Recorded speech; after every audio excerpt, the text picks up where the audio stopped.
മറുപടി, നിങ്ങൾക്ക് ഭക്ഷണം കഴിക്കാൻ അറിയില്ല. അപ്പൊ നമ്മൾ ചോദ്യം, അതെങ്ങനെയാ കഴിക്കേണ്ടത്? അതിന്റെ മറുപടിയാണ് പറയുന്നത്. ഭക്ഷണം എന്ന വിഷയം വരുമ്പോൾ അവിടെ 4 കാര്യങ്ങളുണ്ട്. എപ്പോഴാണ് ഭക്ഷണം കഴിക്കേണ്ടത്? ഒരു മനുഷ്യൻ ഒരു ദിവസത്തിലെ ആദ്യത്തെ ഭക്ഷണം കഴിക്കേണ്ടത് പ്രഭാതത്തിലാണ്. അത് പഠിപ്പിക്കുന്ന മാസമാണ് ശഹ്റു റമദാൻ. റമദാൻ പഠിപ്പിക്കുന്ന ഒരു പ്രധാനപ്പെട്ട പാഠം ഏതാണ്? അത്താഴം കഴിക്കുക എന്ന് പറയും. അത്താഴം ഇവിടെ എന്താ പറയാ അത്താഴം കഴിക്കുക എന്ന് പറയും. നിങ്ങൾ അത്താഴത്തെ ഉപേക്ഷിക്കരുത്, അത് ബർക്കത്തുള്ള ഭക്ഷണമാണെന്ന് മുഹമ്മദുർ റസൂൽ. ഇവിടെ ശ്രദ്ധിക്കണം, നിങ്ങൾ അത്താഴം ഉപേക്ഷിക്കരുത്. തറാവീഹ് കഴിഞ്ഞു പോയി, വിഭവസമൃദ്ധമായ ഭക്ഷണം കഴിച്ചു എന്നതിൻ്റെ പേരിൽ തറാവീഹ് കഴിഞ്ഞു പോയാൽ ചില നാടുകളിൽ ഭക്ഷണം ഉണ്ടാവും.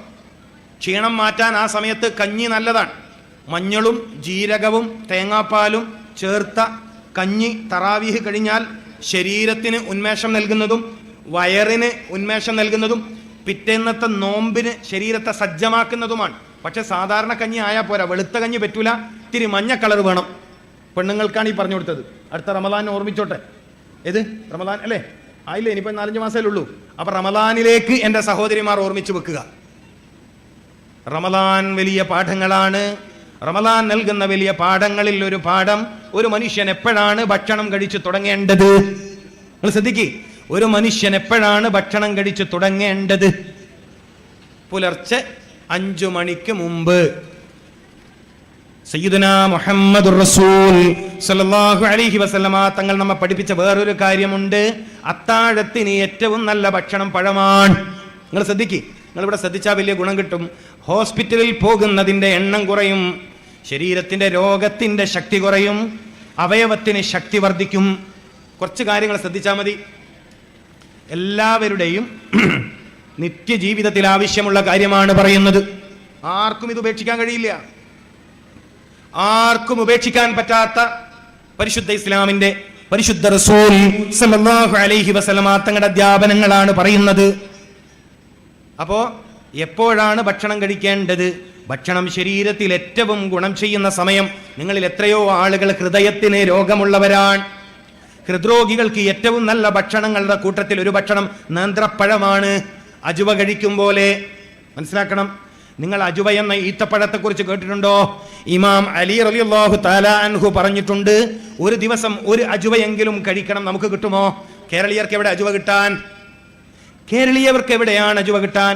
ഇനി കിട്ടുമെങ്കിൽ തന്നെ 2500 രൂപ 3000 രൂപയൊക്കെ വില കൊടുത്ത് അജുവ വാങ്ങാൻ നമ്മൾക്ക് എല്ലാവർക്കും കഴിയുമോ? കഴിയില്ല.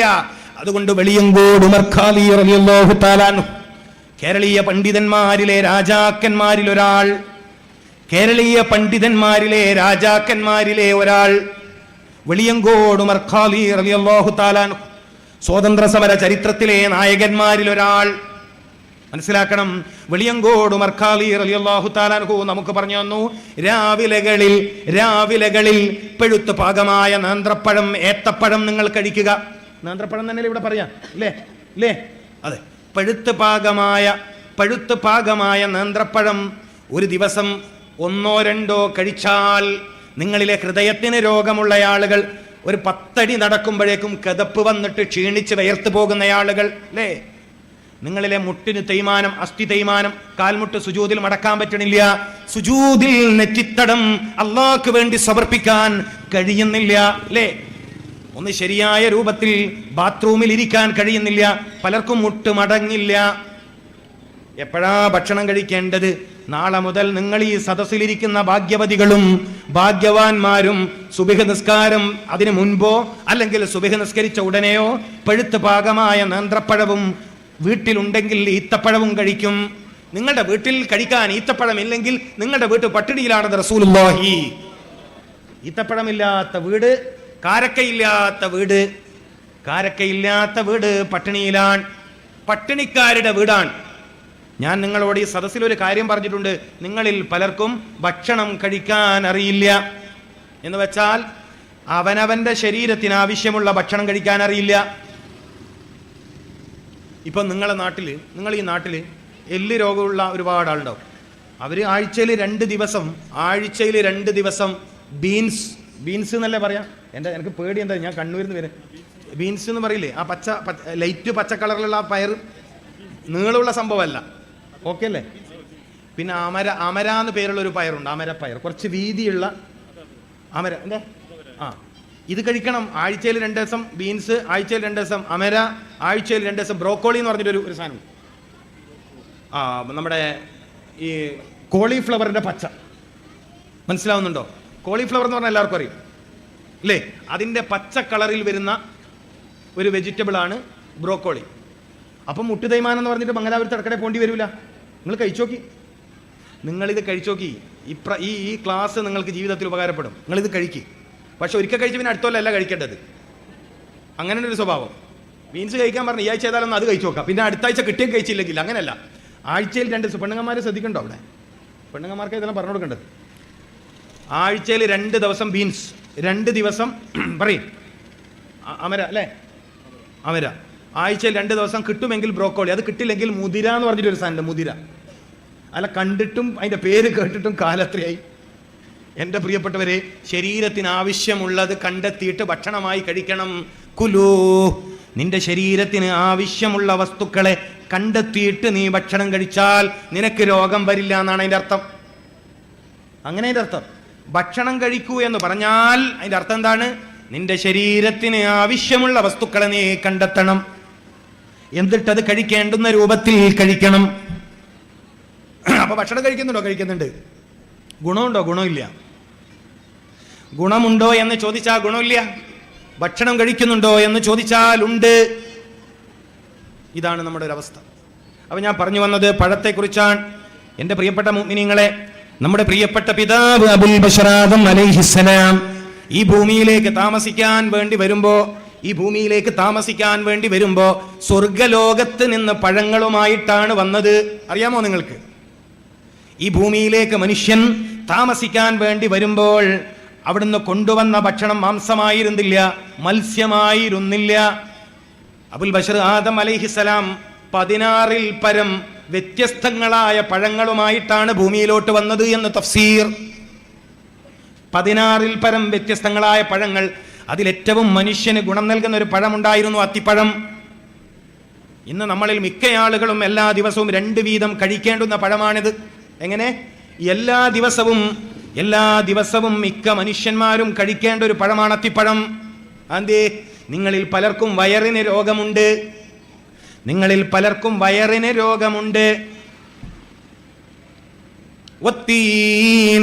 ഞാൻ ഇന്ന് പ്രസംഗം തുടങ്ങുമ്പോൾ പരിശുദ്ധ ഖുർആനിലെ സൂറത്തു തീൻ, അത്തിയെ തന്നെയാണ് സത്യം.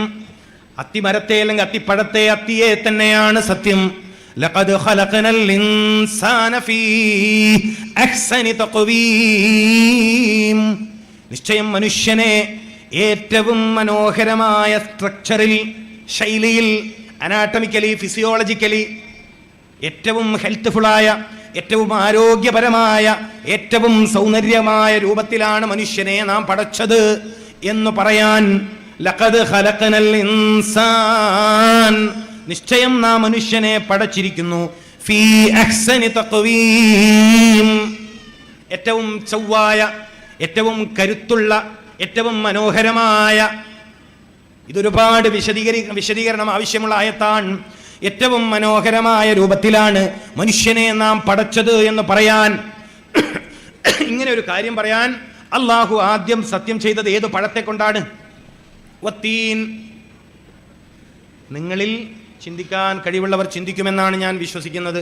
വത്തീൻ, ഈ പഴവുമായിട്ടാണ് ആദം അലൈഹിസ്സലാം ഭൂമിയിലേക്ക് വന്നത്. എന്തെല്ലാം ഗുണങ്ങളാണ്! മൂത്രാശയ രോഗങ്ങളെ ഇല്ലായ്മ ചെയ്യാൻ കഴിവുള്ള പഴമാണിത്. ഉദരസംബന്ധമായ അൾസർ പോലോത്ത ആസിഡിറ്റിയുടെ കംപ്ലൈൻറ്റുകൾക്ക്, വയറ് പുകച്ചില്, നെഞ്ചരിച്ചില്, അതുപോലെ തന്നെ പൈൽസിൻ്റെ കംപ്ലൈൻറ്റുകൾ, അർഷസിൻ്റെ കംപ്ലൈൻറ്റുകൾ ഒക്കെ ഇല്ലായ്മ ചെയ്യാൻ കഴിയുന്ന അമൂല്യ ഗുണമുള്ള പഴമാണ് അത്തി. എന്നതിനേക്കാൾ അത്തിപ്പഴത്തിന്റെ വലിയ ഗുണം എന്താണ്? മനുഷ്യ ശരീരത്തിന്റെ പ്രതിരോധ ശക്തിയെ അത് വർദ്ധിപ്പിക്കും. നമ്മൾ ചോദിച്ചല്ലോ, രോഗം വന്ന് ചികിത്സിക്കുന്നതാണോ നല്ലത്, രോഗം വരാതെ സൂക്ഷിക്കലാണോ നല്ലത്? ഒരു മനുഷ്യന് ഈ ദുനിയാവിൽ ഏറ്റവും ആവശ്യം പ്രതിരോധമാണ്, പ്രതിരോധ ശേഷിയാണ്. പ്രതിരോധ ശേഷിയാണ് ആവശ്യം. മനുഷ്യ ശരീരത്തിന്റെ പ്രതിരോധ ശേഷി ശക്തിപ്പെടുത്താൻ ഒരു പക്ഷേ ശ്രദ്ധിക്കണം, മനുഷ്യന്റെ ശരീരത്തിന്റെ പ്രതിരോധ ശേഷി ശക്തിപ്പെടുത്താൻ മുലപ്പാൽ കഴിഞ്ഞാൽ ഒരു പക്ഷേ അത്തിപ്പഴത്തോളം നിങ്ങളെ സഹായിക്കുന്ന വേറെ വസ്തു ഇല്ല. നിങ്ങൾ ചിന്തിക്കും, നിങ്ങൾ മനസ്സിലാക്കേണ്ട കാര്യമാണ്. എല്ലാ സമയത്തും മനുഷ്യന്മാർക്ക് കഴിക്കാൻ പറ്റുന്ന ചില പഴങ്ങളുണ്ട്. ചില പഴങ്ങളോ അതിൻ്റെ സീസണിൽ മാത്രമേ കഴിക്കാൻ പാടുള്ളൂ. മാങ്ങ എന്ന് പറയുന്നത് അതിൻ്റെ സീസണിലേ കഴിക്കാവൂ. ഓഫ് സീസണിൽ മാങ്ങ കഴിക്കരുത്. വിപണിയിൽ കിട്ടുമെന്ന് പറഞ്ഞിട്ട് കാര്യമില്ല. നമ്മുടെ നാട്ടിൽ മാമ്പഴം എപ്പോഴാണോ ഉണ്ടാവുന്നത് ആ സമയത്താണ് മാങ്ങ കഴിക്കേണ്ടത്. എപ്പോഴാ ചക്ക കഴിക്കേണ്ടത്? കേരളീയ സമൂഹത്തിൻ്റെ വലിയൊരു സൗഭാഗ്യമുള്ള പഴമാണല്ലോ ചക്ക, ജാക്ക് ഫ്രൂട്ട്. പച്ച ചക്കയിൽ പ്രമേഹത്തെ പ്രതിരോധിക്കാൻ കഴിവുള്ള അമൂല്യമായ ഔഷധ ഗുണമുണ്ട്. അപ്പൊ ചക്ക കഴിക്കേണ്ടത് അതിൻ്റെ സീസണിലാണ്. ഓരോ പഴങ്ങളും അതിൻ്റെ സീസണിലാണ് കഴിക്കേണ്ടത്. ഭക്ഷണത്തിലെ രാജകീയ സ്ഥാനം പഴങ്ങൾക്കുണ്ട്. പ്രതിരോധ ശേഷി. ഇപ്പം നമ്മുടെ നാട്ടിൽ ചില സ്ത്രീകൾക്ക് പ്രസവം കഴിഞ്ഞാൽ മുലപ്പാല് കുറവ് എന്നൊരു വലിയ പ്രയാസമുണ്ട്. ഇന്ന് ഒരുപാട് സ്ത്രീകൾക്ക് ആ പ്രയാസമുണ്ട്. കുഞ്ഞുങ്ങൾക്ക് വേണ്ട രൂപത്തിൽ പാല് കൊടുക്കാൻ, ഫീഡ് ചെയ്യാൻ വേണ്ട രൂപത്തിൽ പാലില്ലാത്തതിൻ്റെ പ്രയാസം അനുഭവിക്കുന്ന എത്രയോ സഹോദരിമാരുണ്ട്. ഒരുപാട് പ്രശ്നങ്ങളുണ്ട് അതിൻ്റെ പിന്നിൽ. ഗർഭകാലത്ത് കഴിക്കുന്ന, പ്രഗ്നൻസി പീരീഡിൽ കഴിക്കുന്ന ചില മെഡിസിൻസ്, പ്രസവത്തോട് തൊട്ടടുത്ത് കുത്തിവെക്കുന്ന ചില മരുന്നുകൾ, സഹോദരിമാർ ശ്രദ്ധിക്കണം. പ്രസവത്തിൻ്റെ തൊട്ടടുത്ത സമയത്ത് കുത്തിവെക്കുന്ന ചില മരുന്നുകൾ, പ്രസവം എളുപ്പമാക്കുമെന്ന് പേര് പറഞ്ഞു നൽകുന്ന ചില മരുന്നുകൾ മുലപ്പാല് വറ്റിക്കാൻ കാരണമായി തീരുന്നു എന്ന് ആരോഗ്യരംഗത്ത് ചില ചർച്ചകളുണ്ട്. നന്നായി കുഞ്ഞുങ്ങൾക്ക് പാല് കൊടുക്കാത്ത സ്ത്രീകൾക്ക് ബ്രസ്റ്റിന് കംപ്ലൈന്റ് വരും. സ്ത്രീകളുടെ ആരോഗ്യത്തെ അത് സാരമായി ബാധിക്കും. മുലപ്പാല് കൊടുക്കുന്നതിലൂടെ പാല് കൊടുക്കുന്ന കുഞ്ഞിന് കിട്ടുന്നതിനേക്കാൾ ഒരുപക്ഷെ ആരോഗ്യം അത് കൊടുക്കുന്ന ഉമ്മാക്ക് കിട്ടുന്നുണ്ട്. മനസ്സിലാക്കണം. സ്ത്രീ ശരീരത്തിന്റെ ആരോഗ്യത്തെ സംരക്ഷിക്കുന്നതിൽ അല്ലാഹു സുബ്ഹാനഹു വ തആല വലിയ ചില കാര്യങ്ങൾ ഒരുക്കിയിട്ടുണ്ട്. ഇതൊന്നും നിസ്സാരമല്ല.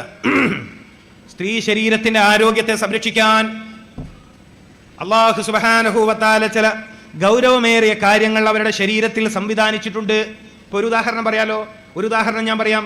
പുരുഷന്മാരെക്കാൾ ഹൃദ്രോഗം വരാൻ, ഹാർട്ട് ഡിസീസ് വരാൻ, പുരുഷന്മാരെക്കാൾ ഹൃദ്രോഗം വരാൻ സ്ത്രീകൾക്ക് സാധ്യത കുറവാണ്. പുരുഷന്മാർക്ക് ഹൃദ്രോഗം വരുന്ന അത്ര ആർക്ക് വരൂല, സ്ത്രീകൾക്ക് വരൂല. കുറേ കാരണങ്ങളുണ്ട്. അതിൻ്റെ ഒരു പ്രധാന കാരണം അവർക്ക് എല്ലാ മാസവും ഉണ്ടാകുന്ന മെൻസസ്. മാസമുറപ്പ് എത്ര വലിയ അനുഗ്രഹമാണ്. മെൻസസ് ആവുക എന്നുള്ളത് എത്ര വലിയ അനുഗ്രഹമാണ്.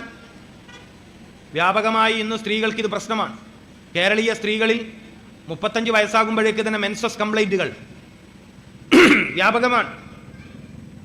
കാരണം പലപ്പോഴും അനാവശ്യ മരുന്നുകൾ കുടിക്കേണ്ടി വരുന്നത്, ശരീരത്തിന് ആവശ്യമില്ലാത്ത മരുന്നുകൾ പലപ്പോഴും കുടിക്കേണ്ടി വരുന്നത് നമ്മുടെ സഹോദരിമാരാണ്. നിങ്ങൾ ശ്രദ്ധിക്കണം. പലപ്പോഴും ശരീരത്തിന് ദോഷകരമായ മരുന്ന് കുടിക്കേണ്ടി വരുന്നത് നമ്മുടെ സഹോദരിമാരാണ്. ഒരു സ്ത്രീ 5 തവണ ഗർഭിണിയാകുന്നുവെങ്കിൽ ഏകദേശം 5 തവണ 1-ാം മാസം മുതൽ 9-ാം മാസം വരെ ശരീരത്തിന് പല നിലക്കും ദോഷം ചെയ്യുന്ന മരുന്ന് ഈ പെണ്ണുങ്ങൾ കുടിക്കേണ്ടി വരുന്നുണ്ട്.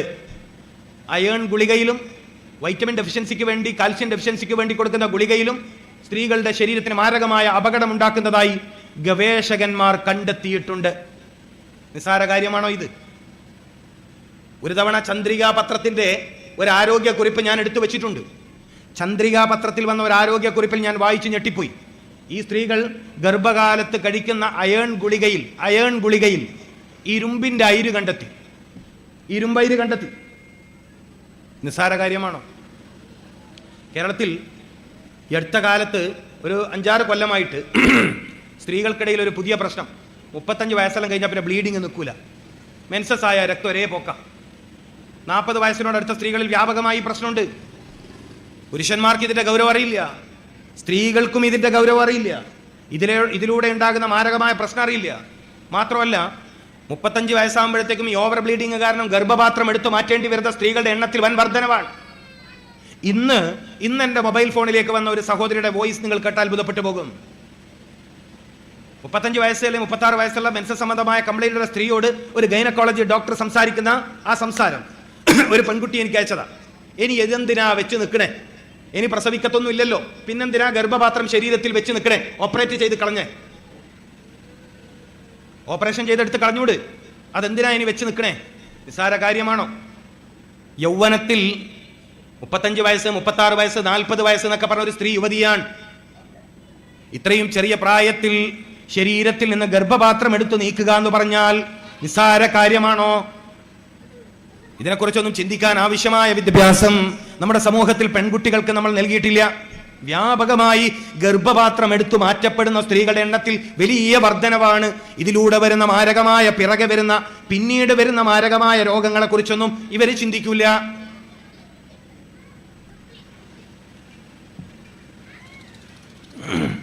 നിങ്ങൾ കേട്ടിട്ടുണ്ടോ ഈ അടുത്ത കാലത്ത് മിക്ക സ്ത്രീകൾക്കും ഗർഭപാത്രത്തിൽ മുഴ?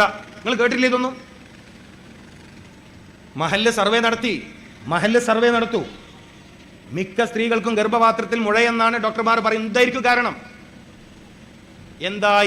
കാരണം? ഇതൊക്കെ നിസ്സാര വിഷയങ്ങളാണോ? ഇതൊക്കെ ചർച്ച ചെയ്യേണ്ടതില്ലേ? ഇതിനൊക്കെ പരിഹാരം കണ്ടെത്തേണ്ടതില്ലേ? ഇത് നിസ്സാര കാര്യമാണോ? താൽക്കാലികമായി പ്രസവം നിയന്ത്രിക്കാൻ കഴിക്കുന്ന ചില മരുന്നുകളൊക്കെ സ്ത്രീകൾ ശ്രദ്ധിക്കാനാ പറയുന്നത്. പ്രസവം നിയന്ത്രിക്കാൻ കഴിക്കുന്ന ഗുളികകളൊക്കെ മാരക രോഗത്തിന്റെ ദുരിതത്തിലേക്ക് തള്ളിയിടും. മനസ്സിലായിക്കൊള്ളികള്. ചില സ്ത്രീകൾ ഗർഭം നിയന്ത്രിക്കാൻ, പ്രസവം നിയന്ത്രിക്കാൻ തൽക്കാലം പ്രഗ്നന്റ് ആവണ്ടെന്ന് കരുതിയിട്ട് പ്രഗ്നൻസിയെ തടയാൻ വേണ്ടി കഴിക്കുന്ന മരുന്നുകളൊക്കെ പിന്നീട് നിങ്ങൾക്ക് തരുന്ന മാരകമായ രോഗങ്ങൾ. അപ്പൊ ഗർഭപാത്രത്തിൽ മുഴ എങ്ങനെ വന്നു? ഫൈബ്രോയിഡിന്റെ പ്രശ്നം എവിടെ നിന്ന് വന്നു? സിസ്റ്റ് എവിടെ നിന്ന് വന്നു? ഇതൊന്നും പരലോകത്ത് പോയി പഠിക്കേണ്ട വിഷയം. ഇവിടുന്ന് പഠിച്ചിട്ട് ഇവിടുന്ന് സലാമത്താവണം. കാരണം മനുഷ്യന്മാര് ഇത്തരം പ്രയാസങ്ങളിലാണ് ജീവിക്കുന്നത്. മനുഷ്യന്മാര് രോഗത്തിന്റെ പ്രയാസങ്ങളിൽ ജീവിക്കുമ്പോ അതിന് പരിഹാരം പറയാതെ മുസ്ലിം ഉമ്മത്ത് എന്ന് പറഞ്ഞ് ജീവിക്കാൻ നമുക്ക് അവകാശമില്ല. മനുഷ്യ സമൂഹത്തിന്റെ പ്രയാസത്തെ നീക്കേണ്ടവരാണ് മുസ്ലിമീങ്ങളുടെ ജീവിത ദൗത്യം. മനുഷ്യ സമുദായം അകപ്പെട്ടു പോകുന്ന പ്രയാസങ്ങൾക്ക് പരിഹാരം കൊടുക്കാനാണ് നമ്മെ അള്ളാഹു പുറപ്പെടുവിച്ചത്. മനുഷ്യന്റെ പ്രയാസം ദൂരീകരിക്കാൻ വേണ്ടിയാണ് നിങ്ങളെ നാം പുറപ്പെടുവിച്ചത്. മനുഷ്യന്റെ ആവശ്യങ്ങൾക്ക് പരിഹാരം പറഞ്ഞു കൊടുക്കാനാണ് നിങ്ങളെ നാം പുറപ്പെടുവിച്ചത്. മനുഷ്യന്റെ പ്രയാസം രോഗങ്ങളാണ്, മനുഷ്യന്റെ പ്രയാസം വേദനകളാണ്, മനുഷ്യന്റെ പ്രയാസം ശരീരത്തെ വേണ്ടതുപോലെ ഉപയോഗിക്കാൻ കഴിയാത്തതാണ്. നടക്കാൻ പറ്റാത്ത ആളുകൾ, ഇരിക്കാൻ പറ്റാത്ത ആളുകൾ, ഉറക്കം കിട്ടാത്ത ആളുകൾ, വിശപ്പില്ലാത്ത ആളുകൾ, മരുന്ന് കുടിച്ചിട്ടും രോഗം ഭേദമാവാത്ത ആളുകൾ, അവരോട് പറയണം ഖുർആൻ നിങ്ങൾക്ക് പരിഹാരമാണ്. അപ്പൊ രോഗം വരാതിരിക്കാൻ, രോഗം മാരകമാണെങ്കിൽ ചികിത്സിച്ചിട്ട് രോഗം ഭേദമാവില്ലെങ്കിൽ അത് വരാതിരിക്കലാണ് നല്ലത്. ഏറ്റവും വലിയ രസകരമായ സംഭവം ഞാൻ എല്ലാ സദസ്സിലും പറയാറുണ്ട്. മണിപ്പാൾ ഹോസ്പിറ്റൽ, എന്നേക്കാൾ നിങ്ങൾക്കാണ് അടുത്ത്, മണിപ്പാൾ ഹോസ്പിറ്റലിലെ പ്രഗത്ഭനായിരുന്ന BM ഹെഗ്ഡെ ഡോക്ടർ പറഞ്ഞൊരു കാര്യമുണ്ട്. BM ഹെഗ്ഡെ കേട്ടിട്ടില്ലേ? BM ഹെഗ്ഡെ പറഞ്ഞൊരു കാര്യം,